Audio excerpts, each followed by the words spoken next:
नमस्कार, आप सभी का स्वागत है Envira online school YouTube channel पर।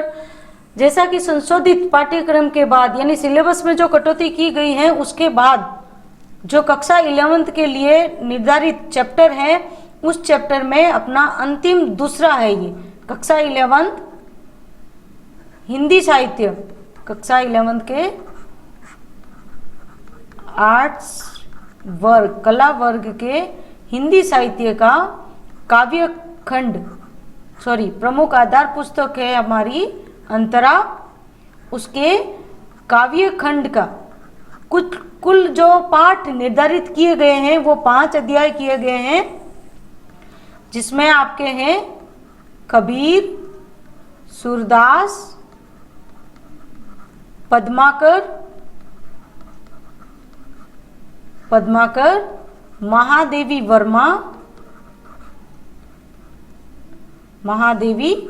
वर्मा और नागार्जुन। ये पाठ निर्धारित है। इनके जो भी दोहे पद कविताएं दी गई हैं वो आपके पूरी की पूरी इस बार 2021 की सिलेबस में शामिल की गई हैं। तो ये तीनों अध्याय हमारे पूर्ण हो चुके हैं। आज हम चौथा अध्याय करेंगे। महादेवी वर्मा द्वारा रचित 2 कविताएं दी गई हैं, उन कविताओं के बारे में। इससे पहले हम इनके बारे में जान लेते हैं, चूंकि आपके कवि परिचय या लेखक परिचय 4 अंक का आने वाला है, तो आप हम इनके बारे में अच्छे से जान लेते हैं। छायावाद काल की प्रमुख कवित्री मानी जाती है महादेवी वर्मा। इनका जन्म फर्रुखाबाद उत्तर प्रदेश में हुआ था। इनकी प्रारंभिक शिक्षा इंदौर में मात्र 12 वर्ष की उम्र में ही इनका विवाह हो गया था और इन्होंने प्रयाग विश्वविद्यालय से संस्कृत में एमए किया था। उसके बाद ही उनकी नियुक्ति महिला विद्यालय पीठ में हो गई थी, जहां लंबे समय तक उन्होंने प्राचार्य के पद पर कार्य किया था। उनका जीवन और चिंतन स्वाधीनता आंदोलन के साथ साथ गांधी जी के विचारों का भी उनके जीवन पर गहरा प्रभाव पड़ा था। वही ये गौतम बुद्ध से भी काफी प्रभावित रही थी। इन्होंने भारतीय समाज और हिंदी साहित्य में जो स्त्रियों का स्थान है उचित स्थान दिलाने के लिए इन्होंने विचार किया था और इन्होंने जीवन भर इसका प्रयास किया था। कुछ वर्षों तक इन्होंने चांद नाम की एक पत्रिका का संपादन भी किया था, जिसके संपादक के लेखों के माध्यम से उन्होंने भारतीय समाज में स्त्रियों की जो पराधीनता थी उसका यथार्थ चित्रण किया था और स्वाधीनता की आकांक्षा का उन्होंने उसमें विस्तृत रूप में विवेचन भी किया था। इनके काव्य में क्या देखने को मिलेगा? जागरण की चेतना के साथ साथ स्वतंत्रता की कामना भी की गई है, दुख की अनुभूति के साथ करुणा भी है। छायावादी कवियों की तरह उनके गीतों में प्रकृति सौंदर्य के कई रूप मिलेंगे आपको। इनकी प्रगति में भक्ति काल के गीतों की प्रतिध्वनि भी है, लोकगीत की भी गूंज सुनाई देती है और आधुनिकता भी लिए हुए हैं। इसलिए छायावाद का दूसरा नाम रहस्यवाद क्यों दिया गया था, यानी कोई भी इसका पता नहीं लगा पाया था। ठीक है, इसलिए इसको छायावाद या रहस्यवाद के नाम से दिया गया कि कहाँ प्रगति भी की, भक्ति काल से भी जुड़े रहे, गीत भी सुनाई, वही लोकगीत भी थे और वही आधुनिक विचारों का भी समावेश भी था। तो महादेवी जी ने भी अपने गीतों का विशिष्ट रचना की संगीत के साथ में, इसलिए इनके गीत आकर्षक है। लाक्षणिकता यानी लक्षणा शब्द शक्ति, चित्रांकन शैली और हास्य रस, हास्य आभास उनके गीतों की प्रमुख विशेषता है। इन्होंने नए बिंबों और प्रतीकों के माध्यम से प्रगति की अभिव्यक्ति शक्ति का उन्होंने नया विकास। वहीं काव्य भाषा में प्राय तत्सम शब्दों से निर्मित इनकी जो काव्य भाषा है वो तत्सम शब्दों से यानी तत्सम शब्दों का ज़्यादा प्रयोग किया गया है। भारत सरकार द्वारा उन्हें पद्म भूषण पुरस्कार से भी सम्मानित किया जा चुका है और वहीं उनके जो रचना है यामा के लिए उन्हें भारतीय ज्ञानपीठ पुरस्कार से भी सम्मानित किया जा चुका है। इनकी जो प्रमुख रचनाएं हैं निहार, रश्मि, निर्जार, सांध्य गीत, यामा, दीपशिखा, कविता के अलावा उन्होंने गद्य भी लिखे हैं जिसमें रेखा चित्र और संस्मरण प्रमुख रूप से हैं, जो कि पथ के साथी, अतीत के चलचित्र और स्मृति की रेखा है। ये इनकी कलात्मक यानी रचनात्मक गद्य है। श्रृंखला की कड़िया में महादेवी वर्मा जी ने भारतीय समाज में स्त्री जीवन का अतीत, वर्तमान और भविष्य, इन तीनों का मूल्यांकन किसमें किया है? श्रृंखला की कड़िया में। जो आपके जो दिए गए हैं 2 गीत यहाँ पे दिए गए हैं। पहला गीत तो स्वाधीनता आंदोलन की प्रेरणा से रचित एक जागरण गीत है, और जिसमें भीषण कठिनाइयों की चिंता नहीं करते हुए हमें कोमल बंधनों के आकर्षण से मुक्त होकर हमें अपने लक्ष्य की ओर निरंतर आगे बढ़ते रहना चाहिए, और इसी का आह्वान इसमें किया गया है। और मोह माया के बंधन में जकड़े मानव को जिस प्रकार भक्ति काल के कवियों ने मोह माया से बंधन से दूर होने का संदेश दिया था, उसी प्रकार इन्होंने भी क्या किया है?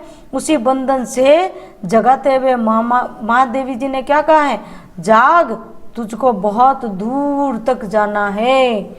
वहीं दूसरा गीत क्या है? सब आंखों के आंसू उजले में, इसमें प्रकृति के स्वरूप की चर्चा की गई है, जो कि प्रकृति का क्या है? प्रकृति क्या है? सत्य है, यथार्थ है, और लक्ष्य तक पहुंचने में मनुष्य की मदद भी करती है। कौन? प्रकृति। और प्रकृति हमें क्या संदेश देती है? कि परिवर्तनशील यथार्थ से जुड़कर ही हम अपने सपनों को साकार कर सकते हैं। तो आइए हम इनकी पहली कविता के बारे में हम पढ़ते हैं, ठीक है। इसमें जगाने का आह्वान किया हुआ है। जागो, आप अभी भी गहरी नींद में सोए हुए हो, जागो।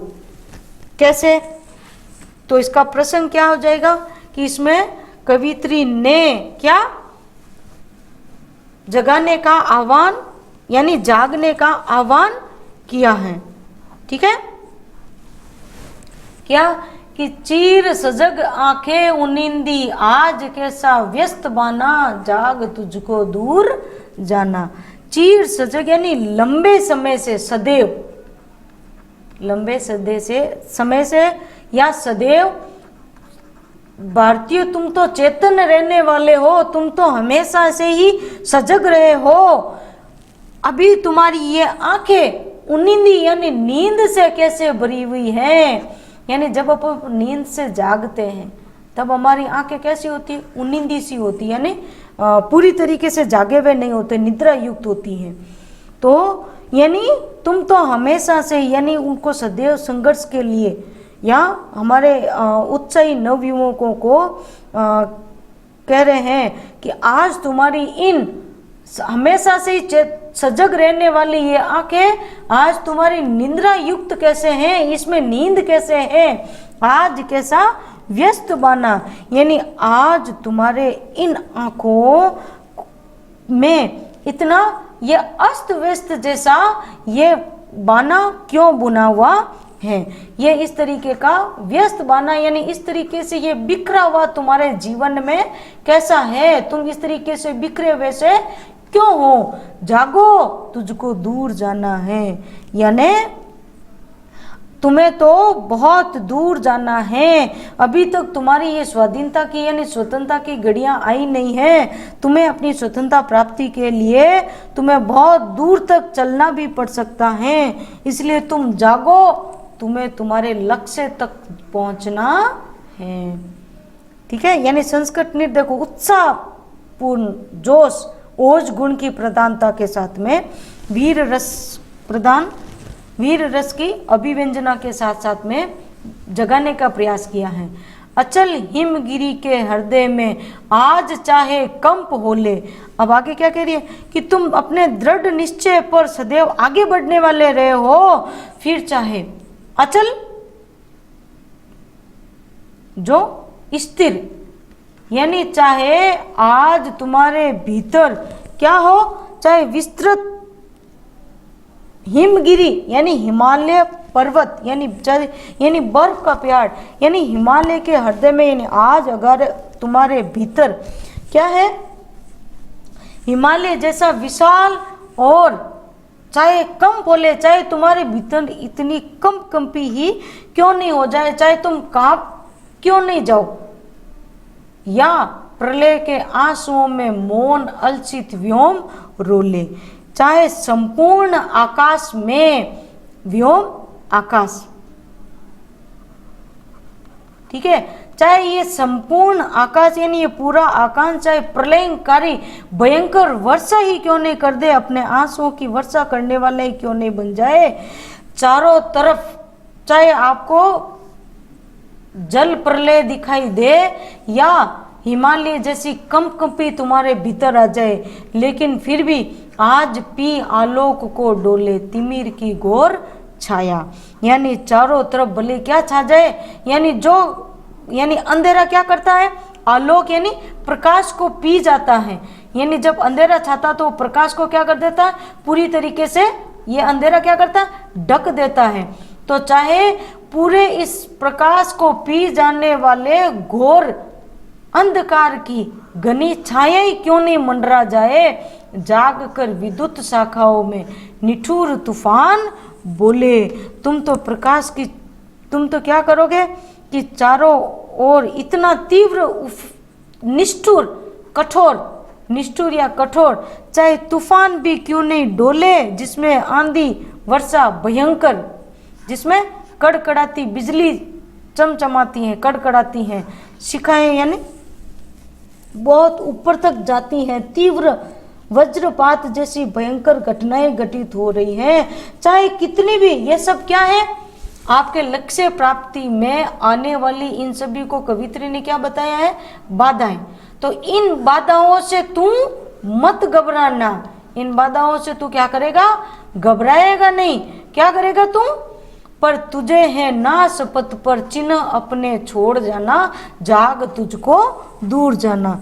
तो कवित्री ने क्या उनको आह्वान किया है कि तुम्हें तो इन विनाशकारी मार्ग पर, इस विनाशकारी मार्ग पर तुझे अपनी उपस्थिति दर्ज कराते हुए चिन्ह अपने छोड़ जाना, मतलब इस विनाशकारी पथ पर तुझे अपनी यादें छोड़ते जाना है, ताकि आने वाली पीढ़ियां तेरे इस त्याग को, बलिदान को, तेरे इस महान कार्य को याद कर सके और तू सजग होकर आगे अपने लक्ष्य की प्राप्ति की ओर तुझे बढ़ते जाना है।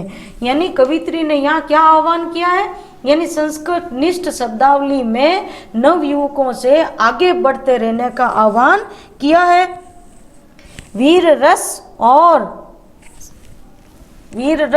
ओज गुण की यहाँ पे क्या है, प्रधानता है, ठीक है, और लक्षणा शब्द शक्ति का प्रयोग किया गया है, ठीक है, लक्षणा शब्द शक्ति, चित्रांकन, जैसा कि अपन ने पहले भी पढ़ा है, तो लक्षणा शब्द शक्ति, चित्रांकन शैली, ठीक है, ये इनका यहाँ पे क्या हुआ है, प्रयोग हुआ है।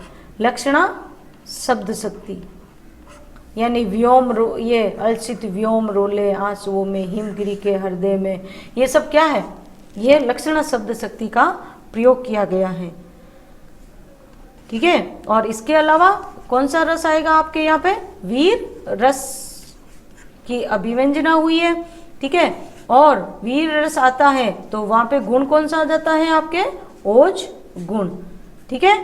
और भाषा आपकी इसकी, आप चाहे पहले लिखिए चाहे बाद में लिखिए, भाषा आपको यहाँ कौन सी लिखनी है,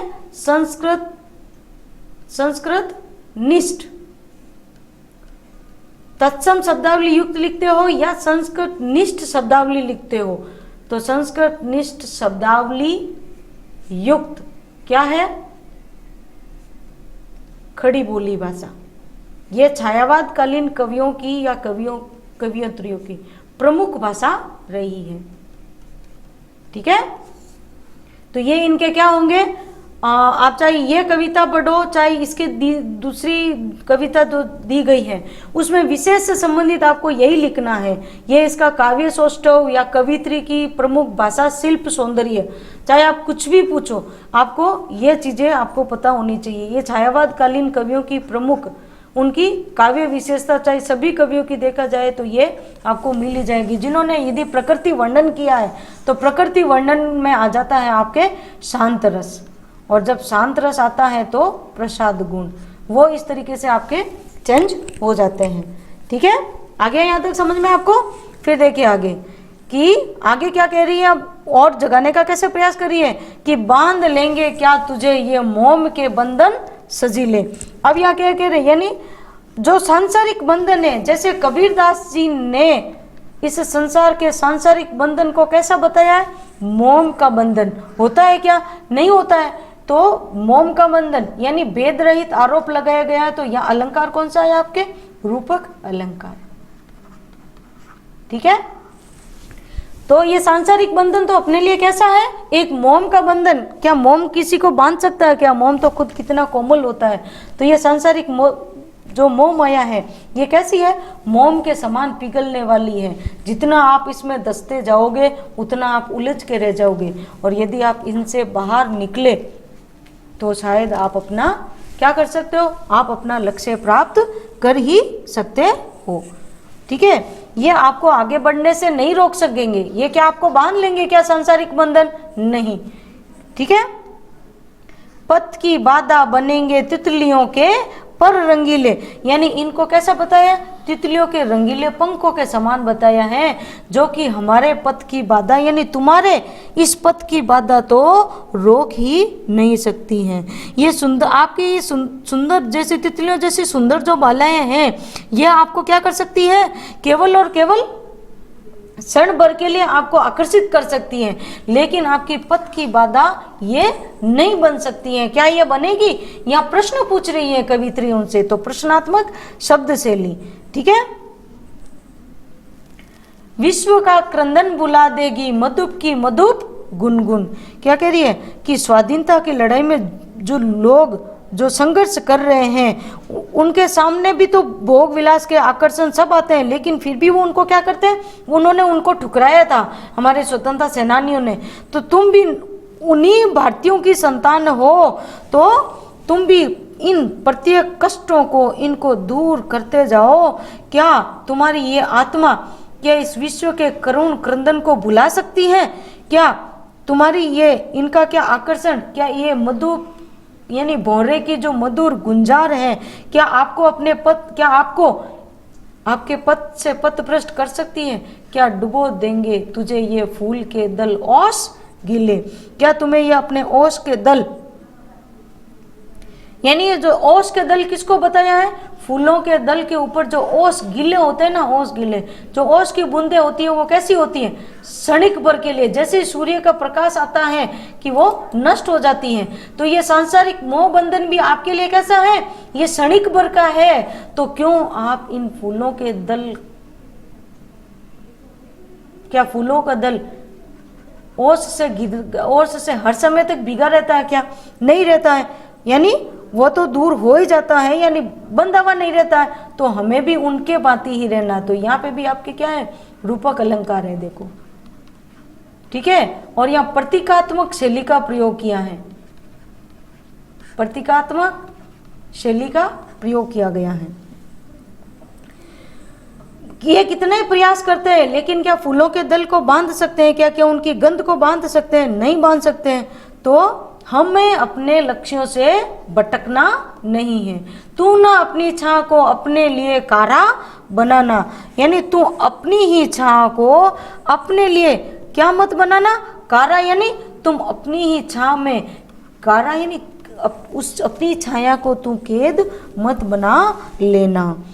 ठीक है, अपनी छाया पर भी विश्वास नहीं करना चाहिए कि जाग तुझको दूर जाना। क्यों नहीं करना चाहिए? क्योंकि हमें अपने लक्ष्य प्राप्ति के लिए हमें दूर तक जाना है, यानी आत्ममुग्ध होकर हमें क्या नहीं करना है? हमें अपने पर ही खुश होकर हमें भटकना नहीं है। तो वज्र का उर, वज्र का उर होता है क्या? यानी आत्ममुग्ध होना। एक छोटे अश्रु कण में दो गलाया, यानी छोटे से आंसुओं में भी क्या हो सकते हैं? जो क्या भूल सकते हैं क्या उनको? वज्र के उर को, आत्म जो अपना हृदय होता है ना, एक छोटे से आंसू भी उसको क्या कर सकते हैं? धो सकता है, उसको गला सकता है, उस हृदय को पिघला सकता है। तो हमें अपने हृदय को कैसा रखना है? वज्र जैसा कठोर रखना है, ताकि दे किसे जीवन सुधा 2 घूंट मदिरा मांग लाया। यानी कि हमें क्या करना है कि हमें इस कर्तव्य पथ पर हमें अपने वज्र जैसा कठोर हृदय, हमें किसी के आंसुओं के कण में उसको धोना नहीं है, उस हृदय को गलाना नहीं है। हमें तो अपनी क्या करनी है, अमृत जैसी जीवन शैली को, जीवन सुधा को, अमृत जैसी जीवन शैली को हमें 2 घूंट मदिरा के नशे में हमें डुबोना नहीं है। हमें उस मदिरा यानी मदिरा यानी शराब का नशा कितना रहता है, शराब का नशा कितना रहेगा कि यदि कोई व्यक्ति शाम को पीता है तो वो रात भर तक, सुबह तो उसकी उतर ही जाती है। तो ठीक वैसे ही ये संसार का आकर्षण भी शराब के यानी मदिरा के नशे जैसा ही है। तो क्यों हम अपने अमरता के यानी अपने सिद्धांतों को भुलाकर हम इसमें डूब जाए। ठीक है कि सो गई आंधी मले की बात का उपधान ले क्या, यानी क्या, अब यहाँ पे कवियत्री क्या कह रही है कि सांसारिक मोह माया के इस जाल में हमें तो क्या करना है, हमें तो इस जो भावना रूपी जो कभी जो आंधी क्या करती थी, जो कभी भावना रूपी आंधी तुम्हारे भीतर उठती थी वो आज कैसी हो सकती है। यानी वात यानी क्या, इसको वात यानी वायु, वात यानी जो वायु की जो आंधी उड़ती थी, क्या उपदान यानी क्या उसको किसी ने सहारा दे दिया है, क्या किसी ने सहारा, तकिया का किसी ने सहारा दे दिया है क्या, क्या सो गई है क्या मलय की आंधी, मलय की वात यानी वायु का सहारा लेकर उठ के सो गई है क्या। विश्व का अभिशाप क्या चीर नींद बनकर आया, क्या तुम्हारे इस विश्व का अभिशाप क्या बनकर आया है, चीर नींद बनकर आया है। क्या तुम्हारी ये जो तुम्हारे भीतर कभी इतने विचारों की, संघर्षों की जो आंधी उठा करती थी, वो क्या सुगंधित वायु का सहारा लेकर क्या वो तकिए पे सो गई है क्या। विश्व का अभिशाप यानी एक किस प्रकार, यानी तेरे संघर्षशील रूप में चीर नींद बनकर तो तुम्हारे पास कोई आ गया है क्या, कोई विश्व का कोई अभिशाप तुम्हारे पास आ गया है क्या। अमरता सुत चाहता क्यों मृत्यु को उर में बसाना, तू तो अमरता रूपी पुत्र हो, तुम तो अमर देवताओं की संतानें हो, तुम क्यों व्यर्थ में ही मृत्यु को उर में नहीं अपने हृदय में मृत्यु को स्थान देने को तुम तैयार हो गए हो। जागो, तुम्हें तो बहुत दूर तक अपने लक्ष्य को प्राप्त करने के लिए तुम्हें जाना है। ठीक है, अब आगे देखिए कि कह न ठंडी सांस में अब भूल वह जलती कहानी। अब तुम्हें क्या नहीं करना है, तुम्हें नहीं कहनी है अपनी इन कहानी को, हार की कहानियों को तुम मत कहो। कह न ठंडी सांस में अब भूल वह जलती कहानी, यानी जब तुम्हारी हार हो गई थी तो उस हार की कहानियों को तुम मत सुनाओ। आग हो उर में तभी दर्ग में सजेगा आज पानी, यानी तुम्हारे भीतर हृदय में, उर में नहीं हृदय में जब आग होगी तभी दर्ग यानी तुम्हारे नेत्रों में क्या होंगे, सजेगा आज पानी, यानी आज आंसू उबर रहे हैं, वो आंसू तुम्हारी आंखों में शोभा नहीं देते हैं। तुम्हारे कौन से आंसू तुम्हारी आंखों में शोभा देंगे, जो किनसे, बदला लेने के लिए। तुम्हारे अगर भीतर हृदय में बदले की आग होगी तभी हार भी तेरी बनेगी मानिनी जय की पताका। तब तुम्हारी, यदि तुमने संघर्ष के साथ में, तुमने यदि स्वाभिमान के साथ में यदि तुमने संघर्ष किया तो एक छोटा सा कीट पतंगा भी राख क्षणिक पतंग को है अमर दीपक की निशानी, यानी निराश मत हो। एक दिन तुम्हारी ये संघर्षमयी हार भी क्या बन जाएगी, तुम्हारे लिए जय की पताका बनकर उभरेगी। एक राख क्षणिक पतंग को है, यानी एक छोटा सा कीट पतंग का भी क्या करता है, यानी अमर अपने उस दीपक में, यानी वो उस लोह के आकर्षण में उस दीपक के पास में तो आता है और उसमें डूबकर अपने यानी प्रकाश से उसको प्रेम होता है, इसलिए वो उस दीपक में डूबकर अपने प्राण त्याग देता है।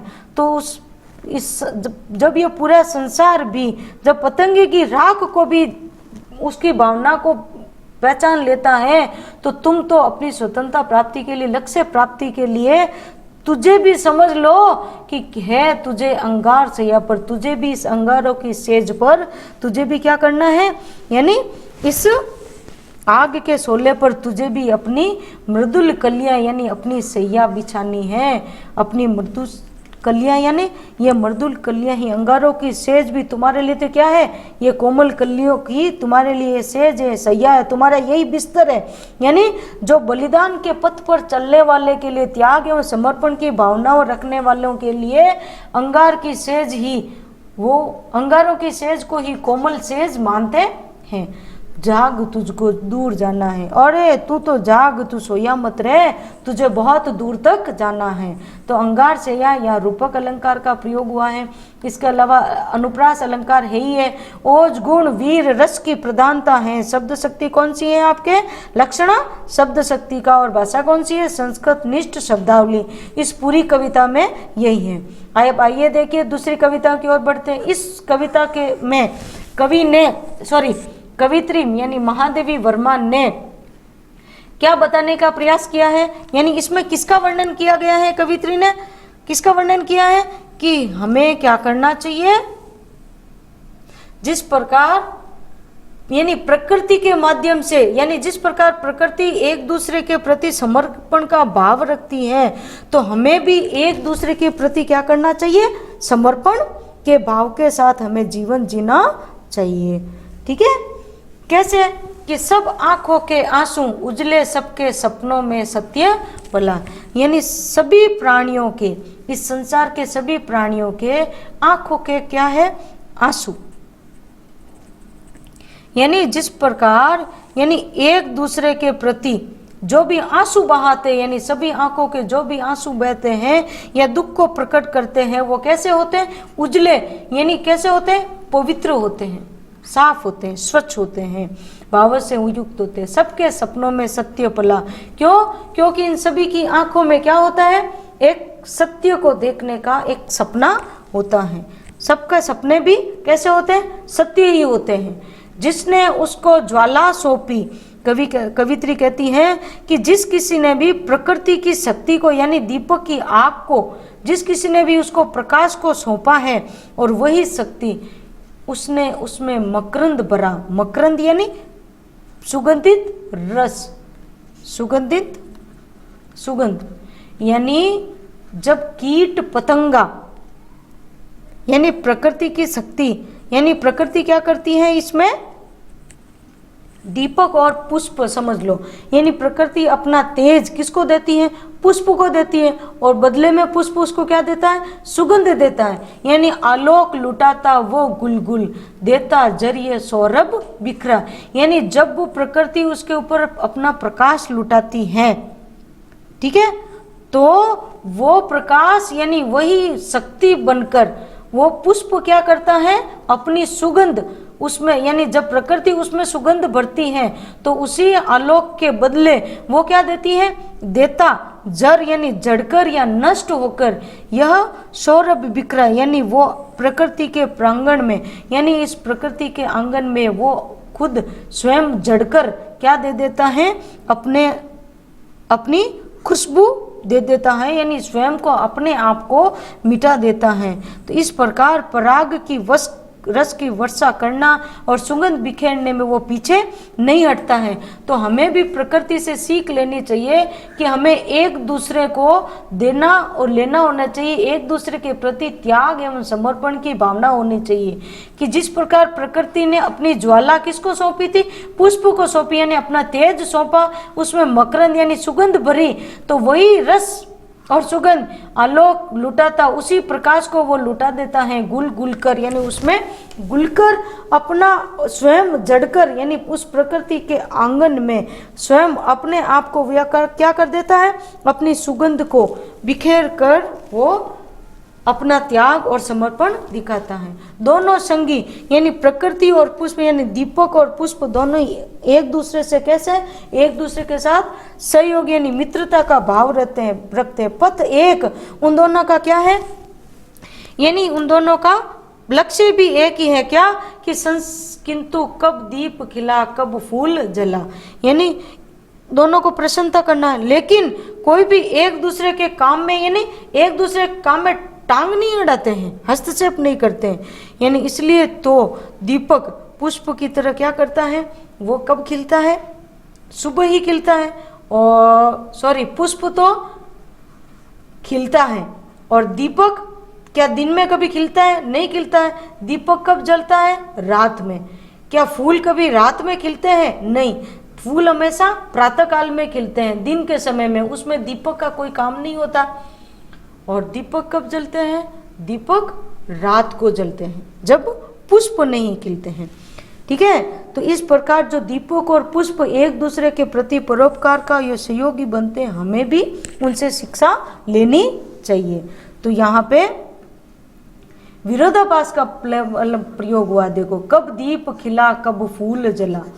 ठीक है, ये विरोध नहीं होते हुए भी विरोध दिखाया जाता है, तो वहां पे विरोधाभास अलंकार होता है। ठीक है, और यहाँ पे कवित्री ने यहाँ क्या देने का प्रयास किया है, शिक्षाप्रद कहानी की है। तो शिक्षात्मक शैली या उपदेशात्मक शैली को अपनाया गया है।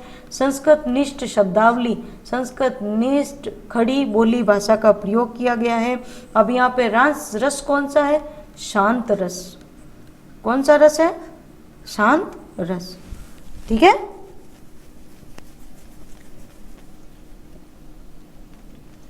अब आगे देखिए कि वह अचल धरा को बैठ रहा, सत सत निर्जर में हो चंचल।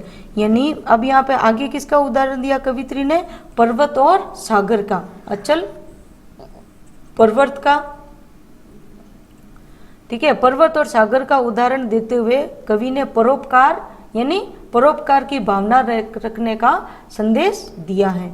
कैसी भावना रखनी है अपने को, परोपकार की भावना, प्रकृति के माध्यम से। देखो, ठीक है, तो कैसे कि यहाँ पे बताया है कि वह अचल धरा को बैठ रहा, यानी पर्वत किससे मिलने आता है, धरा यानी पृथ्वी से मिलने के लिए आता है। सत सत निर्जर में हो रहे हो चंचल, कैसे आता है, यानी मिलने के लिए वो क्या कैसे मिलेगा, यानी अपने भीतर चंचल धाराओं से युक्त झरना बनकर ही वो आ सकता है पृथ्वी से मिलने के लिए। यानी झरने कहाँ से बहते हैं, पर्वतों से ही बहते हैं। ठीक है, और वो सागर में जाकर मिल जाते हैं, तो वो पृथ्वी से मिलेगा, यानी परोपकार की भावना रखता है, सरल भाव से उससे मिलता है, तभी मिल पाता है। ठीक है, कि चीर परिधि बना भू को घेरे, इसका नित उर्मिल करुणा जल। यानी क्या होता है, यानी ये संयोग कब होता है कि चीर परिधि यानी चीर यानी सदैव लंबे समय से ये तो घिरा हुआ रहता है, किसमें, परिधि यानी ये अपनी मर्यादा में रहता है। बना भू को घेरे यानी ये भू को घेरा हुआ रहता है ये पर्वत इस तरीके से। ठीक है, और स्थिर भी रहता है, और फिर भी ये कैसे मिल सकता है कि उधर सागर भी क्या करता है, मिलना चाहता है पर्वत से, इधर ये सागर भी मानो इस पर्वत से मिलना चाहता है। तो ये दोनों आपस में कैसे मिलते हैं, संयोग कैसे हो सकता है कि यानी पृथ्वी भी क्या करती है, अपनी चारों तरफ से अपनी चंचल बाहों रूपी घेर कर उसे मर्यादा में बंद कर ही उसे मिल सकता है। यानी ये झरना जब बेहतर इसमें मिलता है इस तरीके से। ठीक है, तो इसका नित उर्मिल करुणा जल, यानी करुणा जल बह गया तभी इसमें मिलेगा आके, नहीं तो मिल सकता है क्या, नहीं मिल सकता है। तो वो पृथ्वी को चारों ओर से यानी प्रेम मिलन के लिए जब वो आतुर होकर आगे बढ़ता है तो वो पृथ्वी को चारों ओर से क्या कर लेता है, अपनी बाहों में ये घेरता है और मर्यादा में रहता है, तभी सागर से उसका संयोग हो पाता है।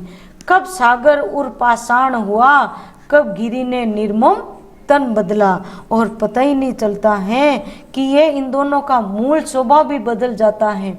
यानी सागर कब पत्थर का बन जाता है और कब पर्वत निर्मल बन जाता है। तो यहाँ भी विरोधाभासी अलंकार है, सागर का पत्थर बन जाना और पत्थर का ये जल के समान कोमल बन जाना। तो विरोधाभास भी है और मानवीकरण अलंकार का भी प्रयोग किया गया है। ठीक है, ये यहाँ तक हो गया। अब आगे देखिए कि नभ तारक सा खंडित पुलकित। अब देखो आगे, अब और किसका कवित्री ने किसका उदाहरण दिया है कि अपने को पहले तो किसका दिया था उदाहरण इसने, पहले तो दीपक और उसका पुष्प का, ठीक है, फिर दिया उन्होंने सागर और पर्वत का कि ये दोनों एक दूसरे का सहयोग करते हैं। अब आगे कवित्री ने किसका दिया है कि बहुमूल्य हीरा और किसका, तारों का इन्होंने उदाहरण दिया है कि हीरा कब खरा बन सकता है, तो तारों के माध्यम से बताया है। कैसे कि नभ तारक सा खंडित पुलकित, यानी हीरा क्या करता है, कठोर धार को, कठोर पेनी धार को वो झेलता है, यानी उसको तरासा जाता है, तभी उसकी जो चमक होती है वो खिलती है, यानी तभी उसका मूल्य बढ़ता है। मूल्यवान कब बनेगा, जब किस जैसे आकाश का तारा टूटता है, यानी जब वो टूटता है तभी उसका मूल्य पता चलता है। तो हीरा भी तारे के समान ही क्या होता है, खंडित होता है, और वो खंडित होते हुए भी पुलकित होता है, यानी प्रसन्न होता है। प्रसन्नता के साथ क्या करता है वो, शूर धारा यानी जो खड्ग होता है, खड्ग यानी पेनी धार जिससे काटा जाता है। हीरा सबसे कठोर धातु मानी जाती है, उसको तराशने के लिए पत्थर उसका यूज किया जाता है, पेनी धार का, ठीक है, तराशने के लिए। को चूम रहा यानी वो खुश होकर उसको चूम लेता है। वह अंगारों का मधुर रस पी केसर किरणों सा झूम रहा, वो किसका मधुर रस पीता है, यानी अंगारों का। जब हीरे को तरासा जाता तो उससे चिंगारियां निकलती हैं, तो वो चिंगारियां जलाने वाली, तपाने वाली होती हैं, लेकिन फिर भी वो उसका मधुर रस पीकर केसर किरणों, यानी उसको वो किसके समान समझ लेता है, केसर की किरणों के समान समझ के वो झूमते हुए भी इनको क्या करता है, पी जाता है। तो केसर किरणों सा, तो यहाँ पे किसकी, यानी किसको, जो अंगारे निकलते हैं उसको केसर किरणों की उपमा दी है यहाँ पे। तो यहाँ पे उपमा अलंकार, ठीक है। अनमोल बना रहने को कब टूटा कंचन हीरक पिघला, यानी अनमोल यानी मूल्यवान बना रहने के लिए, मूल्यवान बनने के लिए उसको क्या सहन करना पड़ा था, अपने आप को पूरी तरीके से वो टूटा, तभी वो कंचन यानी सोने से हीरा निकलता है। यानी सोने से कंचन कब बनता है, वो जब वो कठोर पेनी धार, जो कैसी होती है, अग्नि की जलाने वाली धार के समान होती है, जब वो उनको सहन करता है, पिघलता है, तभी वो क्या बन सकता है, अनमोल यानी मूल्यवान बन सकता है। यानी सोना भी बनता है, यानी सोने को जब खदानों से निकला जाता है तो उसको भी क्या करते हैं, पेनी धार यानी उसको भी तपाया जाता है, तब कोई जाकर वो मूल्यवान बनता है। और आगे किसका उदाहरण दिया है, नीलम पर्वत। नीलम एक प्रकार का रत्न होता है, तो नीलम मरकत के संपुट दो। नीलम क्या है, नीलम और एक प्रकार का बहुमूल्य पत्थर होता है, या आकाश समझ लो, ठीक है। और मरकत एक हरे रंग का बहुमूल्य, नीलम भी हरे रंग का ही होता है और मरकत भी है एक हरे रंग का बहुमूल्य रत्न होता है, जिनको अंगूठियों में जैसे राशि के अनुसार धारण किया जाता है। जो ज्योतिषी शास्त्र को मानने वाले होते हैं वो रत्न धारण करवाते हैं। तो नीलम मरकत के संपुट दो, यानी इनके भी क्या होते हैं, संपुट यानी ये इनके दो दल होते हैं, जिनमें बनता जीवन मोती। जिसमें क्या बनता है, यानी जब आकाश से बादल गिरते हैं, बरसते हैं, तभी बीज अंकुरित होते हैं। तो इन दोनों में भी क्या होता है, आकाश और नीलम नामक एक रत्न होते हैं। इन दोनों के दो दल होते हैं, यानी जब आकाश से जब बादल बरसते हैं तब क्या होता है, जीवन मोती। ये दोनों क्या देने वाले होते हैं, एक तो जीवन देने वाले और दूसरा क्या है, मोती के समान मूल्यवान होता है। ठीक है, इसमें ढलते सब रंग रूप उसकी आभा स्पंदन जैसी। यानी ये जो मरकत यानी जो होता है वो सिप्पी के दो संपुट होते हैं। सिप्पी होता है एक संख के, छोटे संख के समान होता है। ठीक है, जब उसके ऊपर जब बारिश की बूंद गिर जाती है, ठीक है, जब बारिश की बूंद गिर जाएगी तो वो जीव बन जाएगा, यानी उसमें जीवन हो जाता है। और जब बारिश की बूंद नहीं गिरे, वो कठोरी बना रहा, तो वो क्या बन जाता है, मरकत यानी नीलम नाम एक प्रकार का रत्न बन जाता है। ठीक है, तो इसके क्या है, ये किसके दो संपुट है, एक सिप्पी के ही दो संपुट माने जाते हैं। जब वो नीलम का संग करेंगे तो जीव बन जाएगा, और जब उसके ऊपर बारिश की बूंद नहीं गिरेगी तो वो एक रत्न का रूप ले लेता है। ठीक है,